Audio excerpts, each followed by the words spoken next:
నాగర్ కర్నూలు జిల్లా పెండ్లవెల్లి మండలం గోపాలపురం గ్రామంలో ఉద్రిక్తత చోటు చేసుకుంది. జనాల మధ్య సెల్ టవర్ నిర్మిస్తే రేడియేషన్ వల్ల చిన్నపిల్లలు, వృద్ధులు అనారోగ్యానికి గురవుతున్నారని గ్రామస్తులు ఆందోళన చేపట్టారు. పంచాయతీ అనుమతి లేకుండా దొంగచాటుగా రాత్రి వేళలో పనులు చేపట్టడం గ్రామస్తులు ఆగ్రహం వ్యక్తం చేస్తూ రోడ్డుపై బైఠాయించారు. పోలీసులు రంగప్రవేశం చేసిన గ్రామస్తులు వెనక తగ్గకపోవడంతో పనులు నిలిపివేయడం జరిగింది.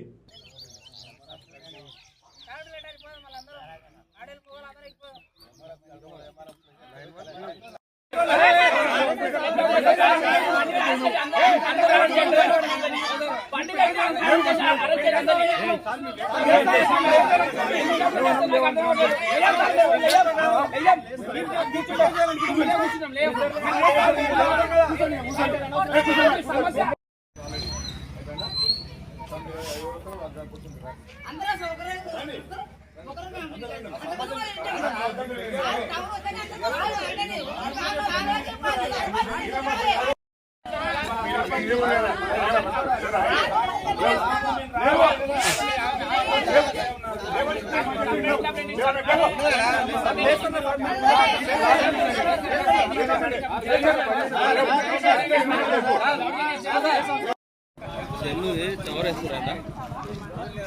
సెల్లు టవర్ ఈడ ఒకటి ఈ కాలువ కాడ వేస్తున్నాం.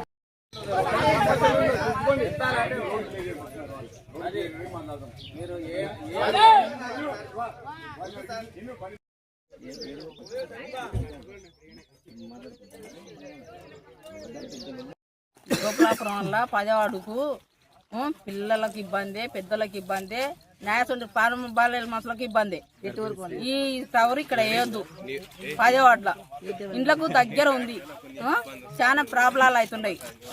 ఇప్పుడు ఆటో టాకులు వస్తున్నాయి, అన్ని వస్తున్నాయి. చాలా ఇబ్బందులు అవుతున్నాయి. ఇబ్బందులు పడవద్దు. మాకు దయచేసి ఇది బంద్ చేయండి. చాలా ఇబ్బంది మాకు. ఎక్కడ కాకుండా తెల్లాలు పనులు నడిపిస్తున్నారు. తెల్లాలు పనులు చేసుకుంటున్నారు. నైట్ వచ్చి చేస్తున్నారు. గోపాలపురం గ్రామం, నాగర్ కర్నూలు జిల్లా, పెంటెల్లి మండలం. మా గ్రామంలో అనుమతులు లేకుండా షెల్టర్ వేయటం కానీ, ఇంకోటి ఎవరి పర్మిషన్ లేకుండా వేయటం, దౌర్జన్యంగా చేసి తెరతరాలు నడిపించడం. కాబట్టి మాకు హార్ట్ ప్రాబ్లం, క్యాన్సర్ ప్రాబ్లం, ఇంకోటి పుట్టబోయే పిల్లలుగా ఇది మన పోలియో వ్యాధులు సంభవించి ఈ రోజుల్లో అన్ని మెడిసిన్స్ ఇల్లు కాబట్టి చనిపోయే ప్రమాదం ఉంది. కాబట్టి మాకు ఎలాంటి పరిస్థితుల్లో ఈ టవర్ మాకు అవసరం లేదని చెప్పి మేము వేడుకుంటున్నాం.